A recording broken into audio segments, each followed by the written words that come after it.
¿Qué tal? Buen día, gracias por estar en los videos.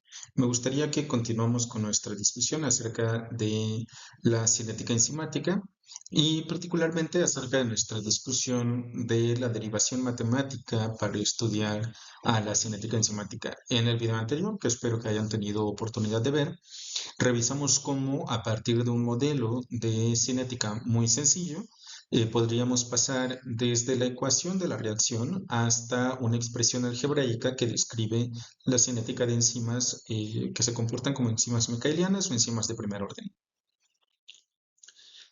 Como recordarán del video anterior, mencionamos que el modelo de Michaelis-Menten es un modelo muy sencillo, es un modelo que resulta de una sobresimplificación que parte además de muchos supuestos que usualmente no se cumplen, digamos, en la vida real, ¿no? Este modelo matemático está desarrollado a partir de unas suposiciones que nosotros estamos, digamos, presuponiendo de este sistema, pero que de nuevo son condiciones ideales y que normalmente no las vamos a cumplir.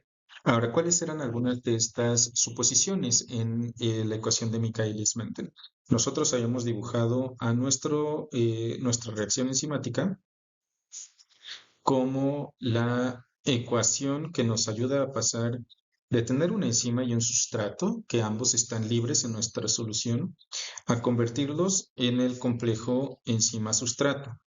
Este complejo enzima-sustrato se convertía eventualmente en la enzima libre y el producto. Y nosotros habíamos puesto algunas condiciones para esta reacción. Recuerden que algunos de los supuestos que habíamos manejado eran que estábamos trabajando en condiciones de estado estacionario. Esto significa que nuestra concentración total del complejo enzima-sustrato, esta especie que nosotros tenemos aquí, permanece constante durante toda la reacción. Es decir, estamos trabajando en el supuesto en el cual la concentración del sustrato, la concentración de esta especie, es muchísimo más grande que la concentración de la enzima, ¿cierto? Entonces, debido a que la concentración de sustrato es muchísimo más grande que la concentración de la enzima, lo que nosotros vamos a tener, por simple ley de acción de masas, es que este pedazo de la reacción está desplazado hacia la formación del complejo enzima-sustrato. ¿Qué otra cosa habíamos mencionado acerca de los supuestos para hacer la cinética micaeliana? Estábamos trabajando con el supuesto de que la concentración de producto al inicio de la reacción es una concentración despreciable, es una concentración muy baja, es decir, al inicio de nuestro sistema nosotros tenemos una concentración muy cercana a cero para poder medir la velocidad de esta reacción. Ahora, si en el punto en el que yo mido la reacción tengo producto con concentración similar o igual a cero, yo estoy trabajando siempre con una velocidad inicial, es decir, la segunda condición que estoy poniendo para hacer este tipo de modelo es que siempre estoy midiendo la velocidad inicial, ¿sale? Habíamos hecho una tercera suposición y esto es que el paso catalítico, este paso que está determinado por K2, es un paso irreversible. ¿Qué significa que el paso de esta reacción sea un paso irreversible? Que una vez que se forma el producto, ese producto no se convierte en el complejo enzima-sustrato. Y esto se puede explicar también por la concentración inicial del producto, que ya dijimos que esta es una concentración que tiende a cero, pero además por la concentración del sustrato, que habíamos mencionado, es una concentración que tiende al infinito, ¿es cierto? Es una concentración que está en exceso. Debido a estas dos condiciones, que nuestra concentración de sustrato sea infinita o que sea muchísimo más grande que la enzima que tenemos y que el producto en las etapas iniciales esté en condiciones despreciables, en cantidades negligibles, lo que vamos a tener es que toda esta reacción está caminando hacia la formación del producto. Eso es lo que me asegura la irreversibilidad de mi sistema.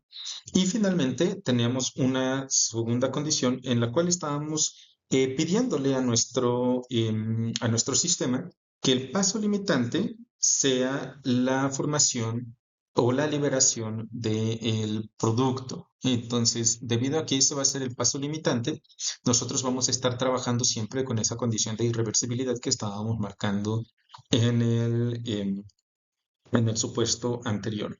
Ahora bien, a partir de esto, nosotros en el video anterior empezamos a hacer una expresión algebraica que nos condujo a la ecuación de Michaelis.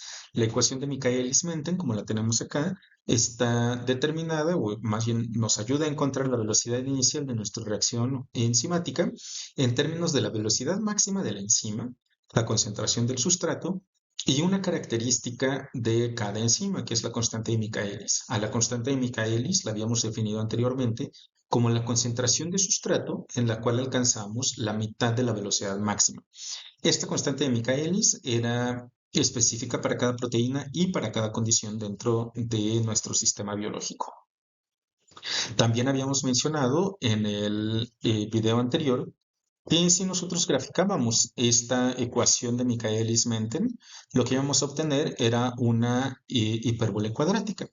Esta ecuación que nosotros estamos dibujando aquí en la pantalla, la ecuación de Michaelis-Menten, al graficarla nos da el comportamiento que ustedes ven en la diapositiva, en donde tenemos una fase de crecimiento lineal.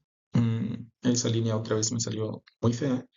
Una fase de crecimiento lineal, es decir, aquí tenemos un crecimiento de la velocidad inicial en dependencia total con nuestro sustrato, es decir, tengo una ecuación de primer orden en esa región, y de este lado lo que nosotros tenemos es una región de nuestra función en donde la ecuación es de orden cero. Ya no importa la concentración de sustrato, llego a un estado estacionario.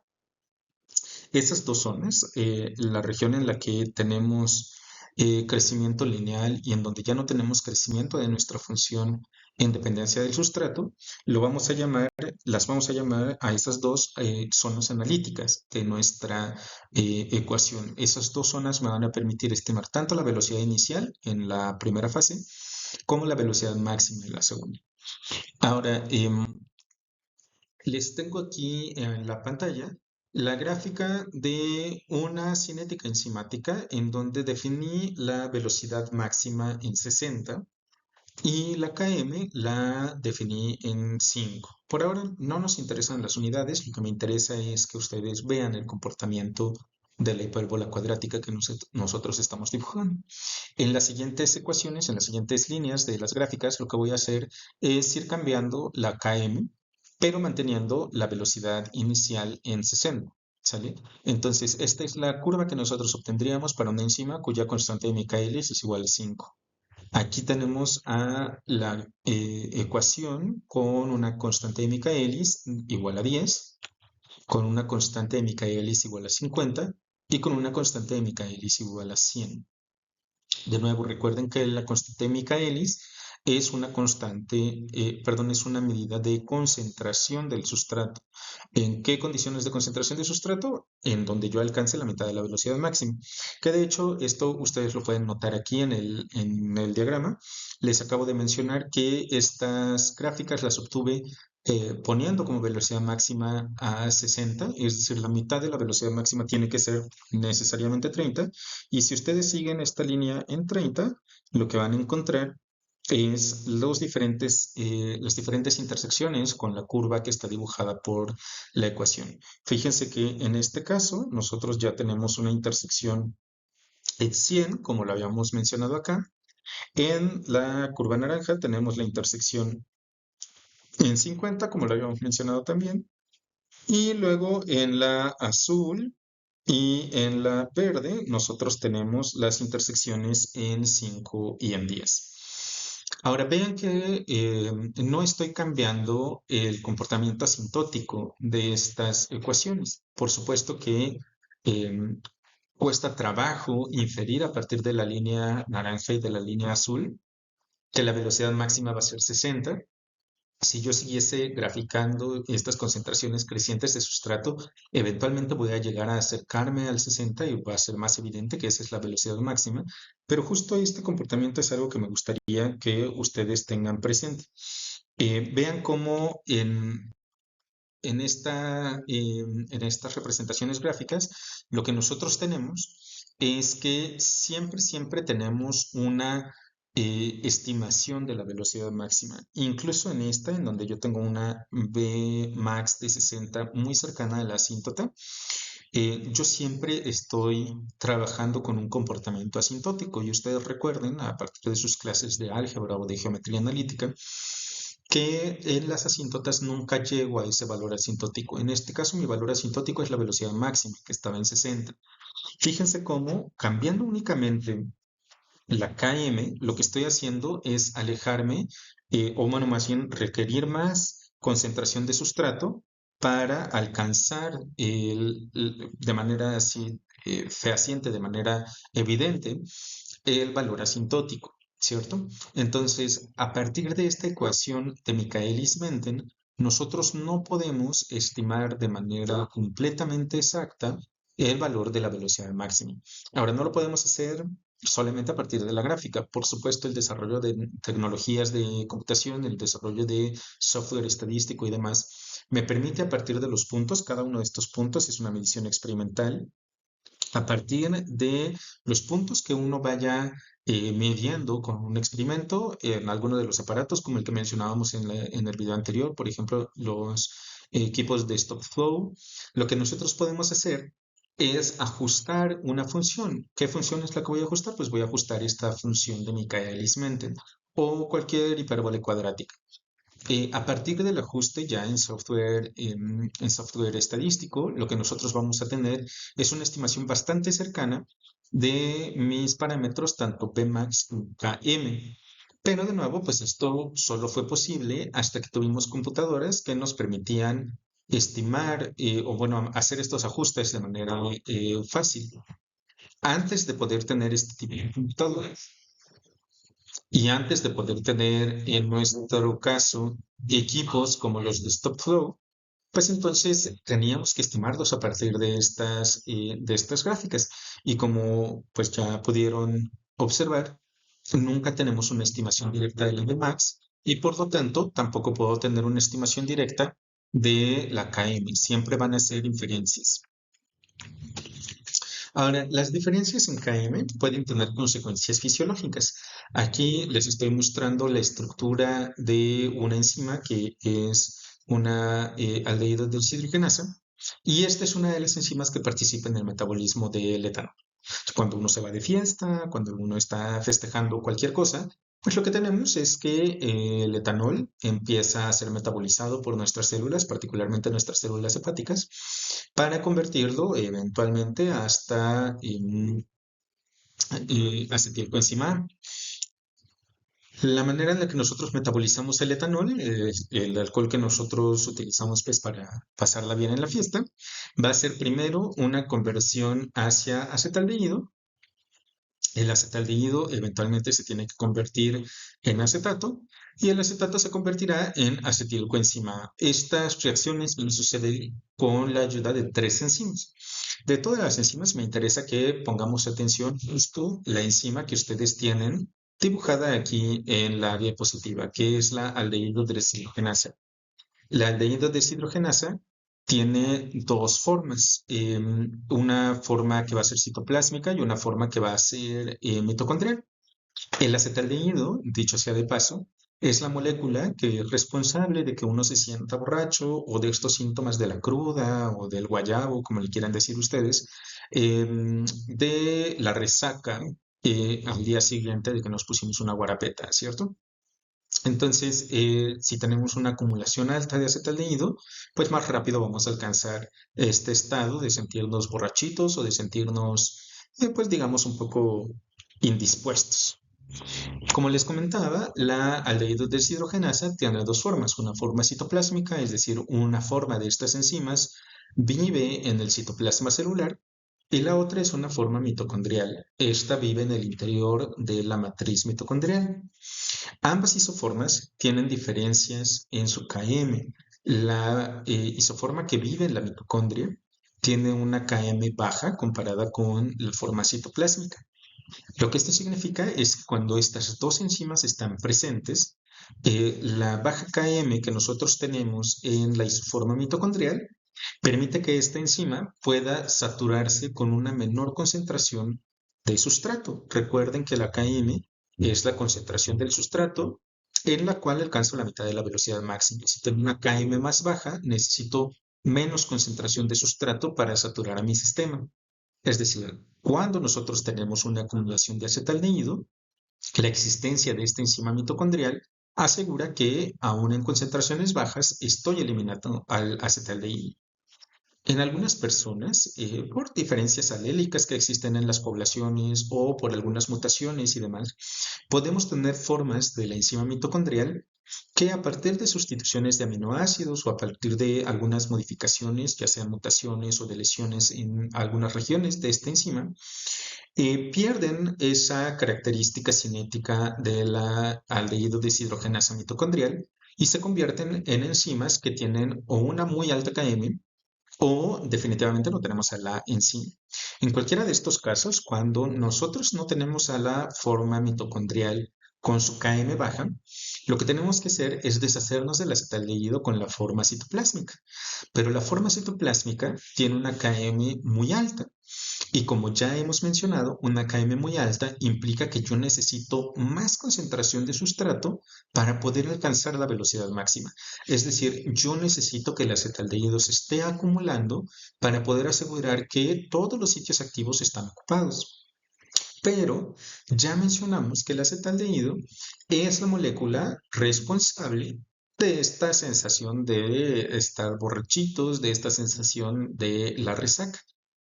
Esto lo que tiene como consecuencia, digamos, ya fisiológica en el organismo es que existen algunas personas que son hipersensibles al etanol. Es decir, que aún con un chupito o un caballito con una dosis pequeña de etanol, empiezan a sentirse ya mareados o empiezan a sentirse ya, pues, borrachitos, ¿no? Esto ha hecho de nuevo que pues existan diferencias en nuestra sensibilidad de tolerancia al alcohol, de manera que las personas que tienen problemas, cualquier tipo de problema con su aldehído deshidrogenasa mitocondrial, pues experimentan estos síntomas mucho más rápido que otros. Ahora quiero que regresemos de nuevo a esta gráfica. Fíjense que acá lo que nosotros estamos haciendo es que la KM, esas diferencias de KM que nosotros acabamos de discutir y que podrían tener pues distintas consecuencias fisiológicas, por ejemplo, en el metabolismo de los metabolitos, les tenemos que inferir de nuevo a partir de los valores asintóticos que tenemos en la gráfica. Y como ya habíamos mencionado, dependiendo de la KM, pues va a ser más o menos fácil inferir cuál es esa velocidad máxima. O sea, aquí ustedes podrían pensar que si estos son todas las condiciones que yo puedo medir en mi stock flow o en lo que sea, uno podría estimar que la asíntota para esta enzima que está graficada en color azul está por ahí alrededor de 43, 42, mientras que en la naranja nuestra asíntota podría estar cercana a 50. Cuando yo ya les había mencionado que todas estas gráficas se obtuvieron con una velocidad máxima fijada en 60. Es decir, podemos tener errores sustanciales en la estimación de la Vmax y, por supuesto, en la estimación de la Km, porque la manera en la que definimos a la Km depende fundamentalmente de estimar correctamente la velocidad máxima. Para evitar este tipo de situaciones, hace mucho tiempo, cuando las computadoras no eran de dominio público y cuando no teníamos acceso a software tan sofisticado para hacer el ajuste de distintos puntos a distintas funciones, pues lo que se hizo fue preguntarse si existen formas más fáciles de comparar las diferentes rectas que se obtienen en diferentes condiciones o con diferentes enzimas. Ahora, puesto en términos algebraicos, lo que se nos está preguntando, o bueno, lo que se preguntaba la gente en ese momento, es si existe alguna manera de manipular la ecuación de Michaelis-Menten, de manipularla algebraicamente, de forma tal que la relación se mantenga, pero haciendo una transformación desde una función que nos da como resultado una hipérbole cuadrática a una función lineal. Es decir, lo que estamos buscando es una manera de linearizar la ecuación de Michaelis-Menten. ¿Qué significa que tengamos que linearizar la ecuación de Michaelis-Menten? Pues que lo que estamos buscando es pasar a una función que nos dé la ecuación general de una recta. que si todos ustedes recuerdan a partir de sus clases de álgebra o sí, de álgebra principalmente o de geometría analítica, pues lo que vamos a buscar es tener una expresión de la forma y igual a mx más b, en donde m es la pendiente de mi recta y b es mi ordenada al origen, ¿cierto? Ahora fíjense que acá nosotros estamos graficando en estos dos ejes, en y y en x, a pues esta función, ¿no? Entonces en y lo que nosotros vamos a tener es mi variable dependiente y en x la variable independiente de mi función. Estamos entonces preguntándonos de qué manera podemos transformar a la ecuación de Michaelis-Menten en la ecuación de la recta. Ahora bien, la manipulación algebraica de una función se puede realizar de diferentes formas y lo que vamos a ver en este video es que existen tres que son comunes para poder linearizar la ecuación de Michaelis-Menten. Estas tres nos van a dar tres funciones lineales, cada una con tres funciones distintas que van a tener una pendiente particular cada una de ellas, pero también vamos a estar graficando diferentes cosas en cada uno de los ejes. Lo que vamos a ver es cómo obtenemos estas tres formas linearizadas de la ecuación de Michaelis-Menten. Estas tres llevan el nombre de distintas personas que son las que desarrollaron y publicaron el método algebraico para llegar a las diferentes formas linearizadas. La más común de todas ellas es la primera que nosotros tenemos aquí, que es a la que conocemos como la linearización de Lineweaver y Burke. Aunque, como les voy a contar, los tres métodos para linearizar que nosotros vamos a ver el día de hoy fueron propuestos por la misma persona, solo que no alcanzó a publicarlos y le ganaron la publicación. Ahora, ¿quién es esta persona desafortunada e infeliz que no logró publicar antes de que le ganaran la publicación? Pues fue Barnett Wolf.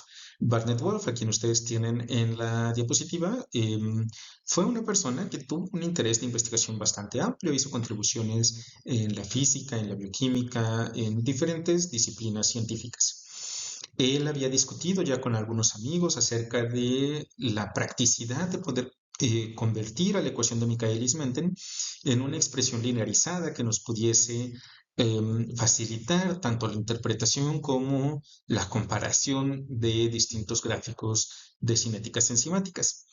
Sin embargo, pues el señor Barnett Wolf estuvo envuelto en un accidente de auto. Esto, pues, por supuesto, tuvo diferentes consecuencias, entre ellas que no lograra publicar a tiempo las tres formas de linearización de la ecuación que eventualmente se publicaron por grupos independientes. Ahora, de las diferentes formas de publicación, la que vamos a ver primero es la más común de todas, que es la manera de linearizarlos de acuerdo con Lineweaver y Burke. Ahora, para que nosotros hagamos la linearización de Lineweaver y Burke, lo que nosotros tenemos que recordar es que nos interesa convertir una hipérbole cuadrática en una función lineal. Entonces, pues vamos a empezar escribiendo quién es la ecuación que nos interesa transformar. La ecuación de Michaelis-Menten estaba definida ya como lo habíamos visto en un video anterior o como lo mencionamos al inicio de este video, como una función de la velocidad inicial que se obtenía a partir de multiplicar la velocidad máxima por la concentración de sustrato y dividir a ese producto por la Km más la concentración del sustrato. Esto es lo que nosotros habíamos mencionado acerca de la ecuación de Michaelis-Menten. Ahora, de nuevo, para cualquier manipulación algebraica, y si yo quiero mantener la igualdad en ambos lados de la ecuación, conviene mucho que cualquier cosa que yo haga de un lado, la haga del otro, o que respetemos pues todas las formalidades algebraicas para no romper la igualdad en ningún momento. Lo primero que vamos a hacer para poder llegar a la forma linearizada, según Lineweaver y Burke, es obtener los recíprocos. ¿Qué significa que vamos a obtener los recíprocos? Voy a dividir ambos lados de la ecuación. Entonces lo que vamos a hacer es dividir 1 por ambos lados de la ecuación. Y de uno de los lados voy a obtener, por supuesto, 1 dividido por la velocidad inicial. Y en el otro, lo que vamos a tener va a ser la inversión de esta expresión, ¿cierto? Voy a tener a Kmax, no, Km, más la concentración del sustrato. Y esto está siendo dividido por la velocidad máxima, que está ahora sí siendo multiplicado por la concentración del sustrato. Aquí lo único que hice fue sacar los recíprocos de ambos lados de mi igualdad. Ahora, esta ecuación, pues yo la puedo reescribir. Lo que vamos a hacer es que esa suma que nosotros tenemos con el denominador común, lo vamos a separar en la suma de dos fracciones que tienen el mismo denominador. Y entonces lo que vamos a tener es 1 sobre la velocidad inicial igual a la Km sobre la Bmax por la concentración del sustrato más la concentración del sustrato dividido por Bmax por la concentración del sustrato. Ahora bien, fíjense que acá lo que nosotros tenemos es algunos términos comunes que podemos reducir. Por ejemplo, podemos eliminar esta concentración de sustrato con esta otra concentración de sustrato. Y además, en este producto que nosotros tenemos acá, pues lo que podemos hacer es, digamos, separar el producto, ¿cierto? Y entonces, finalmente, lo que yo voy a obtener es 1 sobre la velocidad inicial, y esto es igual a la constante de Michaelis, que va a estar siendo dividido por la velocidad máxima, y todo esto está siendo multiplicado por el recíproco de la concentración de sustrato. Aquí lo único que hice fue reescribir ese producto que nosotros teníamos en el primer término de esa expresión. Ahora, del otro lado, yo tengo, dijimos, vamos a reducir todo lo que se pueda reducir. De este lado, entonces, la concentración de sustrato dividida por la concentración de sustrato es un 1, y eso me va a dejar como resultado 1 sobre la velocidad máxima. Fíjense que desde acá yo ya puedo reconocer que esta expresión me está dando como resultado una forma lineal. Yo aquí puedo ya reconocer que esto se parece mucho a la expresión mx más b. Ahora, ¿quiénes son estas diferentes elementos de la ecuación de la recta? Por un lado, nosotros tenemos que la pendiente va a estar definida por la constante de Michaelis dividido por la velocidad máxima, y mi ordenada al origen va a ser 1 sobre la velocidad máxima, que pues va a ser, dicho de otra forma, el intersecto que nosotros vamos a tener en el eje de las ordenadas, en el eje de las y. Fíjense también que esta ecuación ya me está indicando a quién tengo que graficar en el eje de las ordenadas. Tengo que graficar al recíproco de la velocidad inicial, y en el eje de las abscisas tengo que graficar al recíproco de la concentración de sustrato. Es decir, si yo quisiera graficar esta expresión, lo que voy a obtener es una recta con pendiente igual a Km sobre Bmax, y cuya intersección en el eje de las y está determinado por 1 sobre la velocidad máxima. Ahora, para aquellos que tienen bien presente su geometría analítica, también van a poder darse cuenta muy fácilmente que esta intersección en el eje de las abscisas, en el eje de las x, es decir, el punto en el que la función vale 0, el punto en el que todo esto es igual a 0, es menos 1 sobre la constante de Michaelis. Esa pendiente que nosotros tenemos ahí, Km sobre la velocidad máxima, recuerden que esta yo la puedo obtener a partir de dos puntos cualesquiera, formando un triángulo rectángulo. Y recuerden que la hipotenusa, este triángulo rectángulo me salió muy borracho. Y recuerden que la hipotenusa de ese triángulo rectángulo que nosotros tenemos ahí, pues es lo que está definiendo a la pendiente, ¿cierto? Entonces, esta pendiente la vamos a, para que la tengan ahí presente. Fíjense que a partir de esta linearización, nosotros ya podemos obtener de manera exacta a la Km como la intersección de mi recta en el eje de las abscisas y también puedo obtener a la velocidad máxima como la intersección en el eje de las ordenadas. Ambos, recuerden, están como dobles recíprocos, es decir, ambos están en sus recíprocos. No se olviden de hacer esa conversión. De cualquier modo, recuerden también que teniendo alguno de los dos parámetros, la Km o la Bmax, ustedes pueden obtener el otro valor si conocen la pendiente de esta recta, que de nuevo, como acabamos de discutir, en el momento en el que ustedes linearizan a la función, pues obtienen la pendiente ya de manera directa, ¿cierto? Entonces, esto es el gran truco de Lineweaver-Burk, por el cual son actualmente famosos y conocidos. Ahora bien, Lineweaver y Burke pues fueron dos investigadores. Aquí tienen ustedes una fotografía de Lineweaver. Aquí tienen una fotografía con muy baja resolución, lo siento, pensé que se veía mejor, de Burke. Y el trabajo que ellos hicieron mediante esta manipulación algebraica de la ecuación de Michaelis-Menten se publicó en 1934, me parece. Entonces piensen ustedes desde Michaelis-Menten, que publicaron su trabajo en 1913, hasta la publicación de una forma para linearizarla, pasaron 20 años, 21 años más o menos. Esta es una de las manipulaciones algebraicas que se sigue utilizando con más frecuencia, aunque tanto Lineweaver y Borg reconocen en esta publicación que su método no es el método más adecuado para trabajar para la obtención de los parámetros cinéticos. Ahora, ¿por qué estaban ellos conscientes de esta situación y por qué ellos fueron enfáticos al hablar acerca de esto?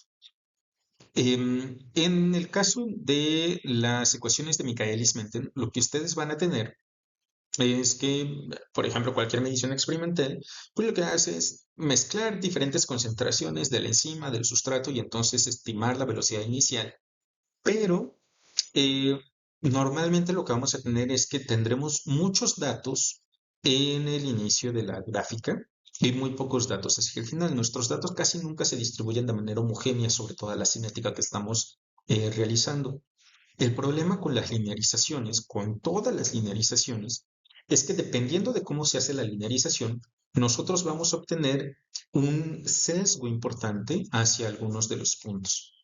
En el caso de la ecuación de Lineweaver y Borg, ese sesgo está, digamos, cargado hacia la obtención de los puntos en bajas concentraciones de sustrato.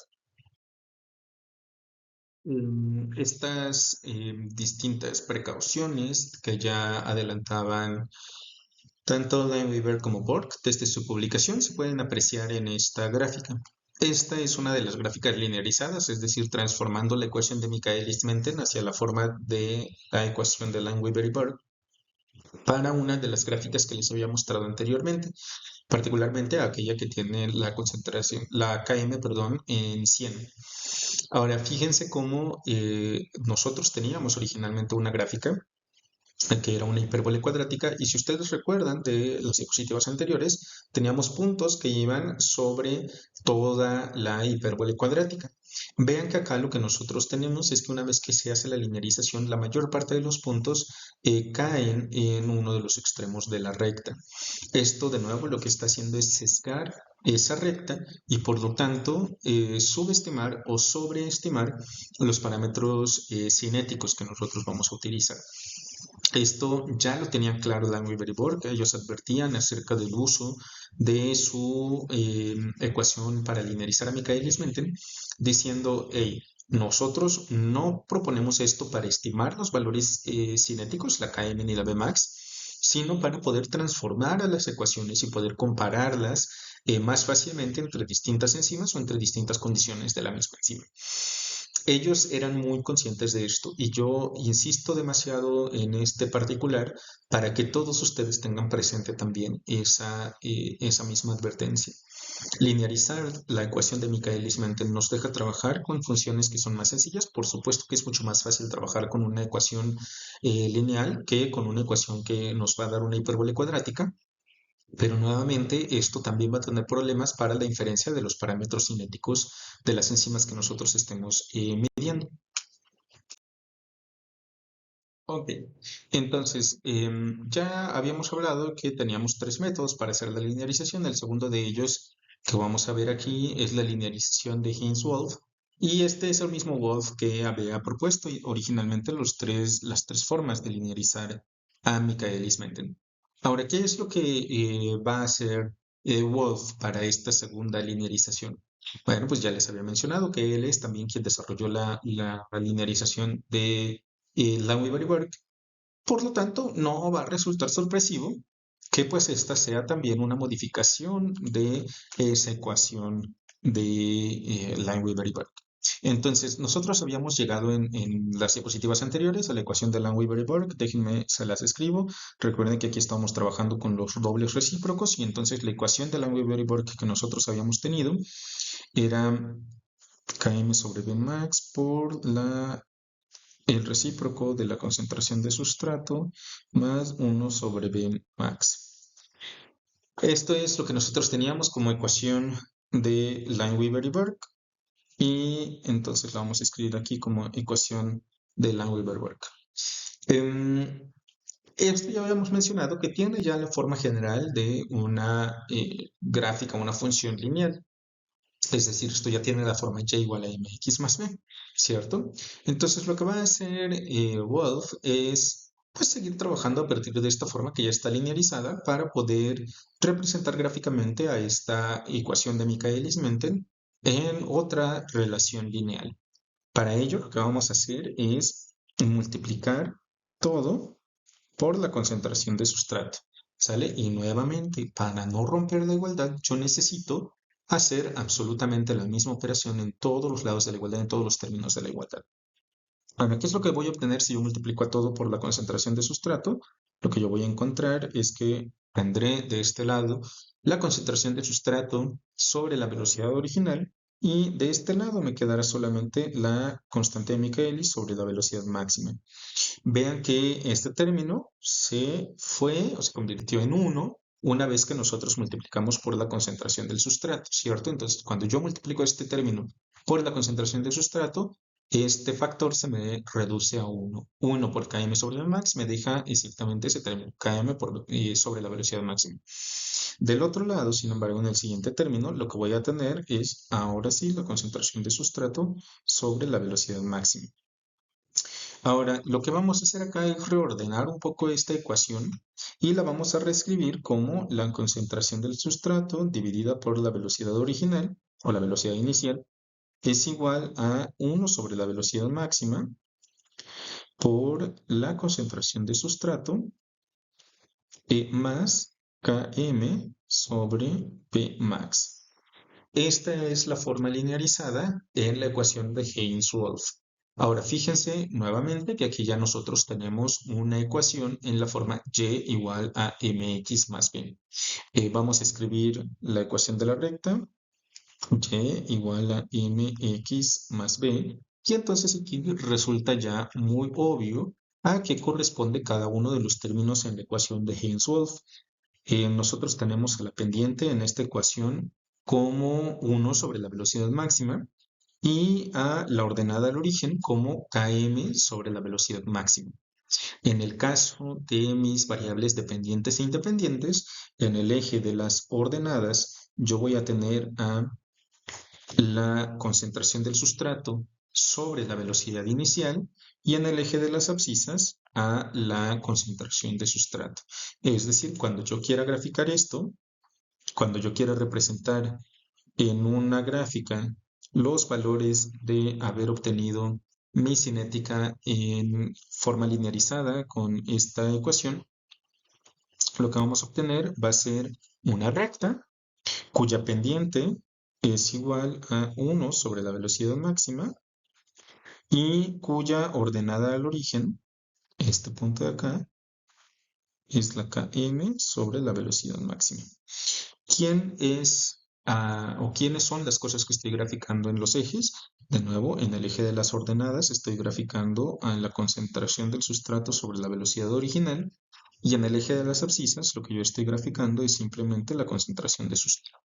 ¿Sí? Esa es la forma en la que nosotros podemos representar gráficamente a la ecuación de Hainsworth. Esta es otra de las formas de linearizar la ecuación de Michaelis-Menten.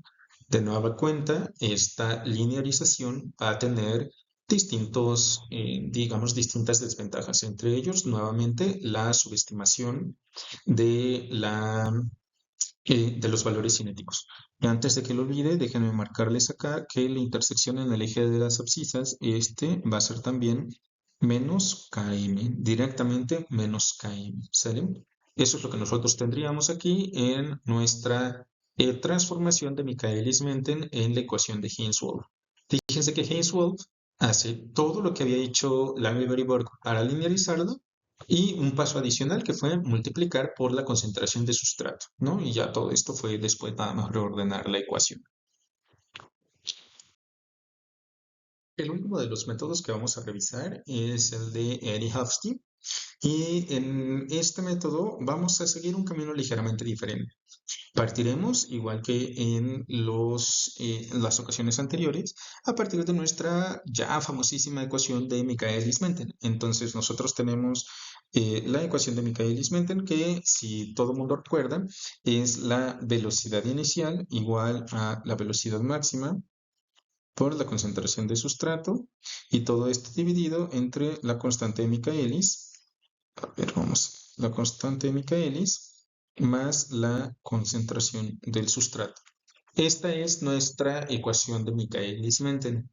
En el caso de la linearización de Hofstee-Eddy, esta también había sido ya propuesta por Wolf originalmente. Y acá lo que vamos a hacer es iniciar de la misma forma que habíamos hecho con la Lange-Borg.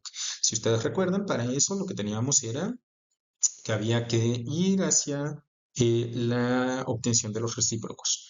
¿Cómo obtengo yo los recíprocos de este lado? Pues lo que vamos a tener es que tendríamos 1 sobre la velocidad original o la velocidad inicial es igual a Km más la concentración de sustrato sobre la velocidad máxima por la concentración del sustrato, ¿cierto? Y entonces lo que vamos a hacer ahora es distribuir ese denominador entre ambos lados de la suma. Esto nos va a quedar entonces como 1 sobre la velocidad original, la velocidad inicial, es igual a Km sobre la velocidad máxima por la concentración del sustrato más 1 sobre la velocidad máxima. Fíjense que acá lo que yo estoy haciendo cuando distribuí el denominador sobre la suma es que este valor que yo tengo acá y este otro valor que yo tengo acá, al separarlos, pues los reduje, ¿cierto? Entonces, la concentración de sustrato sobre la concentración de sustrato, eso me da un 1 y entonces me queda solamente 1 sobre la velocidad máxima en el segundo término de esta expresión. Ahora, una vez que nosotros hicimos esto, lo que vamos a hacer es multiplicar todo por la velocidad original por la velocidad máxima. Recuerden que aquí lo que estamos haciendo es una manipulación algebraica. No importa qué hagamos, lo que tenemos que asegurar es que algebraicamente estamos haciendo todo de manera correcta para asegurarnos que la igualdad se mantiene. Entonces, si voy a multiplicar todo por la velocidad original, por la velocidad máxima, tengo que hacerlo en cada uno de los términos y en ambos lados de mi igualdad. Ahora, si yo multiplico ese primer término, 1 sobre B0, por B0 por Bmax, lo que voy a obtener acá como resultado va a ser solamente la velocidad máxima. De este otro lado, lo que vamos a tener es, vamos a obtener a Km por la velocidad original sobre la concentración del sustrato, ¿cierto? Y finalmente, como último término, lo que vamos a obtener es la velocidad inicial. Esta ecuación ya es una ecuación lineal, hace falta nada más que la reordenemos. Y entonces lo que vamos a hacer es reordenarla despejando a B0, a la velocidad inicial. Con esto lo que nosotros vamos a tener es que la velocidad inicial es igual a la velocidad máxima menos Km por la velocidad original sobre la concentración de sustrato. ¿Sí? Y entonces, fíjense que desde aquí nosotros ya tenemos una ecuación lineal nuevamente para que sea más evidente que esto se trata de una ecuación de la forma y igual a mx más b. Lo que vamos a hacer es reescribir a esta ecuación y vamos a ponerla como b0 igual a menos km por la velocidad original sobre la concentración del sustrato más la velocidad máxima, ¿cierto? Y entonces acá lo que nosotros tenemos es ya mi ecuación lineal, mi ecuación de la recta, en donde vamos a hacer lo mismo que hemos hecho anteriormente. Esto es y es igual a mx más b. ¿Quiénes son cada uno de los términos de esta expresión? Pues entonces mi pendiente ahora está determinada por menos la constante de Michaelis y la ordenada al origen es la velocidad máxima. Fíjense que acá a quien tengo que graficar en el eje de las abscisas es a la velocidad inicial dividida por la concentración del sustrato y en el eje de las ordenadas tengo yo que graficar a la velocidad inicial. Esto significa que si nosotros hacemos una gráfica de los valores obtenidos en cinética enzimática en cualquier ensayo de stop flow o cualquier cosa y linearizamos a través del método de Eddie-Hofstee, lo que vamos a obtener es una ecuación que ahora tendrá esta forma. Fíjense que la pendiente aquí es negativa, entonces la pendiente, la gráfica estará orientada de una forma distinta. Y vean que la ordenada al origen, este valor, ay, no sé por qué ahora la tableta se está comportando raro, entonces este valor corresponde a la velocidad máxima. Aquí ya lo obtengo de manera directa. Mi intersecto con el eje de las Y es directamente la velocidad máxima. Y en el intersecto, en el eje de, perdón, mi pendiente, a ver en dónde les dibujo la pendiente. La pendiente, esta va a ser igual a menos km. Este hecho, debido a que la ecuación de la recta está ya escrita de forma tal que obtengo de manera directa la velocidad máxima y el negativo de la constante de Michaelis, ha hecho que la ecuación linearizada en el método de Eddie-Hofstee sea también uno de los métodos recurrentes para obtener los parámetros cinéticos. Pero de nuevo, quiero recordarles algo que ya decíamos desde cada uno de los métodos de linearización.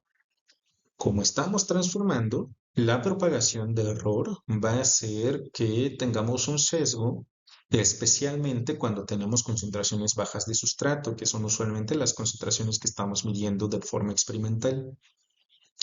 Consideren ustedes que estos métodos, o sea, les decía yo que Michaelis-Menten hicieron su ecuación en 1913. En 1934, en el periodo entre guerras, entre la Primera y la Segunda Guerra Mundial, lo que nosotros ya teníamos era el primer método publicado de linearización, que era el de Landweber y Borg. Pero fíjense que esto era 1934, o sea, si ustedes piensan en el contexto en el que esto estaba sucediendo, por ahí teníamos a Alan Turing apenas diseñando lo que serían las primeras computadoras ya de capacidad importante y no teníamos métodos computacionales en ese momento para poder ajustar funciones polinomiales o funciones de cualquier tipo a datos experimentales. Esto se tenía que hacer a pata, ¿no? Se tenía que hacer así con puro conocimiento algebraico. Por eso fue que en ese contexto histórico, en ese contexto de deficiencia tecnológica, se inventaron estos métodos para linearizar la ecuación de Michaelis-Menten. Actualmente son métodos muy útiles, son métodos que ustedes pueden utilizar para comparar distintas condiciones y concentraciones de sustratos y presencia de inhibidores y de activadores. Pero realmente lo que es importante que ustedes sepan aquí es que en este punto de la historia, considerando que ustedes tienen unas máquinas poderosísimas en sus teléfonos, considerando que ya la mayor parte de ustedes, desde el hecho de que estén viendo estos videos en una plataforma de gestión de videos con acceso a internet y demás en YouTube, Eso significa que ustedes ya tienen acceso a un poder computacional muchísimo más potente del que existía en 1934 o en 1913, ¿cierto? Entonces, aunque estos métodos son bien importantes y aunque estos métodos han sido muy útiles, actualmente es mucho mejor, es preferible para la estimación de los parámetros cinéticos ajustar los datos experimentales a una ecuación de hipérbole cuadrática con la forma de la ecuación de Michaelis-Menten que linearizar para estimar los valores. Nunca fue una opción linearizar para obtener los valores. Estas formas linearizadas se utilizaron, como ya les había mencionado antes, para comparar los efectos de distintas condiciones o de distintos sustratos o de distintas enzimas entre ellos, ¿sale? No era para estimar los valores de Km y de velocidad máxima. Em, Dicho esto, estos son pues ya los tres métodos que se utilizan con mayor frecuencia para hacer las linearizaciones.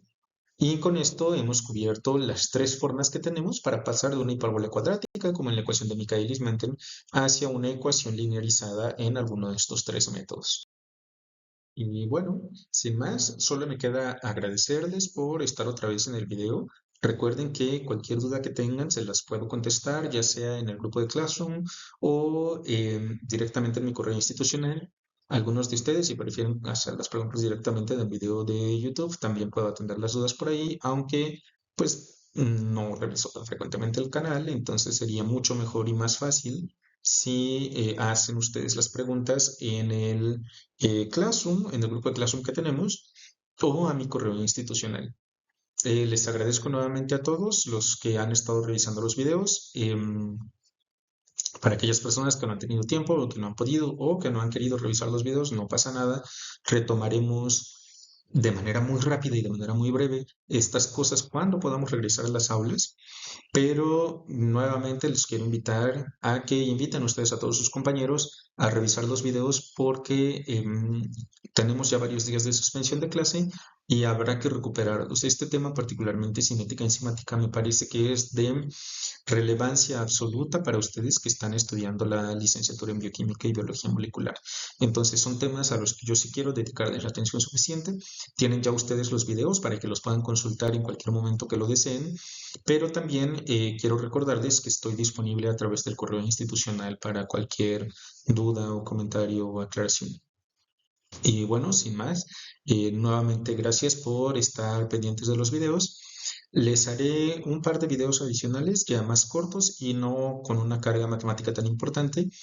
Especialmente me gustaría que el siguiente video sea acerca de inhibidores y de activadores, es decir, de regulación alostérica en las enzimas y cómo las distintas linearizaciones nos permiten comparar y determinar si una molécula que no es el sustrato representa un inhibidor o un activador alostérico. Entonces, para aquellos que estén leyendo por su cuenta, por favor revisen estas secciones en su libro de texto y también pues tengan claro qué es un sitio activo, qué es un sitio alostérico y cuáles son los efectos digamos dinámicos de estos moduladores alostéricos sobre la estructura de las proteínas y sobre la cinética enzimática. Los revisaremos en el siguiente video y será mucho más fácil si ustedes lo leen antes. Muchas gracias nuevamente y nos vemos pronto. Hasta la próxima.